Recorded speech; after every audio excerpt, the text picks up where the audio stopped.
Eto na nga mga idol, naka-flat seat na ang ating Bergman Street EX. Sobrang nipis na ng ating upuan. Ang ganda na niyang tignan. Ganito nga pala kakapal ang ating stock seat mga idol. Maganda naman siya. Kaya ako lang naman pinanipisan para lumapat na ang ating paa sa kalsada mga idol. Pangdagdag forma na rin. Wala rin ako magawa kaya ito na lang ang naisipan kong gawin mga idol. Sisimulan na nga natin mga idol. Ganito nga pala magtanggal ng upuan. Isang pirasong tornilyo lang ang ating tatanggalin mga idol. Gagamitan lang natin ng screwdriver. Tapos matatanggal nyo na siya mga idol. Tatanggalin nyo lang yung bakal na yan. Tsaka nyo hihilain ang upuan. Tatanggalin na rin natin ang pinagtakiran gamit ang flat screwdriver. Nakakangalay pala magtanggal nito mga idol. Sasamahan nyo lang ng sipag at tiyaga. Kasi pag may tiyaga, may flat seat mga idol. Tapos na natin tanggalin mga idol. Stock cover pa rin pala ang gagamitin natin kasi hindi pa dumadating ang ating order. At yung stock na po mga idol, hindi natin gagalawin yan. Ito nga pala ang itsura ng ating upuan mga idol. Ang dami niyang lubog-lubog.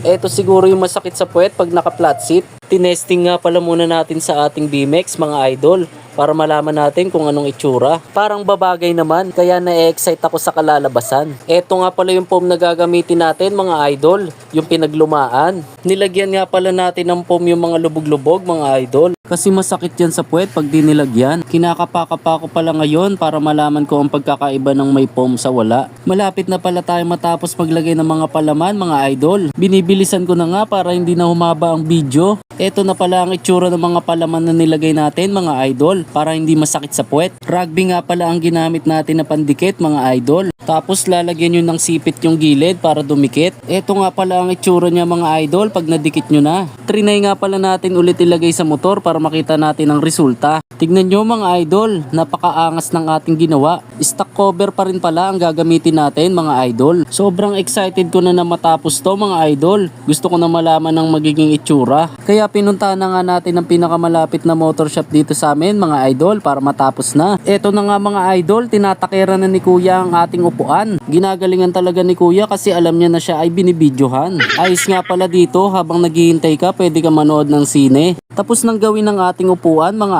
idol, ikakabit ko na ulit ito sa ating motor. Para makita nyo ang resulta mga idol, papakitaan ko kayo ng kapirasong montage.